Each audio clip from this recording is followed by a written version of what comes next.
People always ask me, who is your role model? I don't roll with any models. I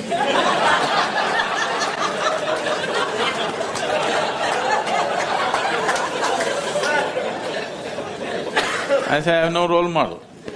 I have no such thing. But who made you? Who made maximum impact on you? Not really, I never looked at it that way, but if I have to really look back and see who made the maximum impact, and it's continues to be a series of women. Starting from my great-grandmother, who lived to be 113, she lived very close to your village. She lived to be 113 years of age. Wow. And well, she never went and led any business or anything, but the big businessman that my great-grandfather was, she had him around her little finger.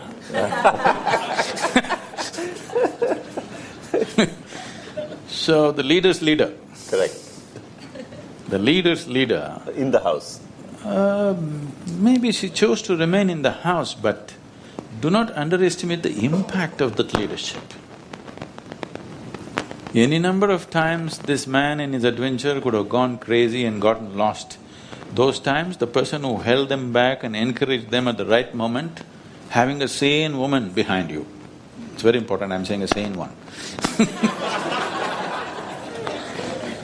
She may be crazy about you, but she must be sane. This is the expectation of a man. You want her to be crazy about you, but you want her sane. But a lot of women fulfill that. And my own mother, she always lived as a housewife. Her life was simply dedicated to the 4 children that she had. And when I really look back and see, in one way, my life and the basic qualities of my life has been shaped by her, that is, never once did she ever utter, "What about me?" in her life, okay? It's simply there, her life is for us. We took it like it's 100% guaranteed and granted that her life is for us.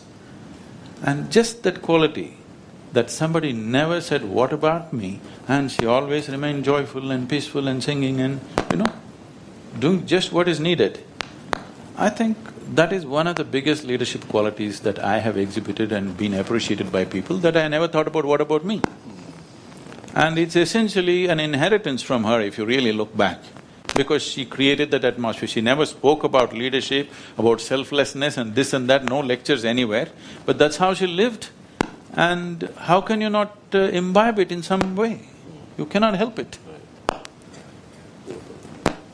So, by the way, if any of you have any questions, please raise your hands. There are volunteers who have microphones, and feel free to ask any questions to… No, right now what I said may be misunderstood and I may be in trouble with women in America. So let me clear clarify. This does not mean a woman should remain within the house. I am just saying, because of a certain biological responsibility that she normally has, she can choose not to have it, but that she normally has, it sets her back by 15–20 years. So for her to start a race 20 years behind somebody is a little… she may not reach the same place the man reaches simply because of this, because you jumped the gun and started off the moment you had the opportunity, she is starting 20 years later. So that needs to be appreciated for sure. But we do have leaders now, like if you look at the CEO of Yahoo, she delivered the baby and she was back at work in less than 2 weeks. So they're setting examples that, this is actually doable. It's not a, because of these biological issues, you don't need to… It is doable, but at a cost that you may realize later. It is at a cost. Cost not for you, you may be capable of that, but the child may not be capable of that. Because I must tell you this, I don't know, I'm just making it very personal if it's okay with you. When we were children, my mother did everything in the house, cooking, cleaning, drapes, everything. She was always stitching up something. If we traveled somewhere and if there's an empty pillowcase in a hotel room or somewhere, she would say, "How can children sleep on an empty pillowcase?" And she would just pull out her needle and stitch one tiny little green parrot or one four-petaled flower. Even now, it's so deeply in my mind. Looking at the tiny little parrot like this, I would have fallen asleep many times.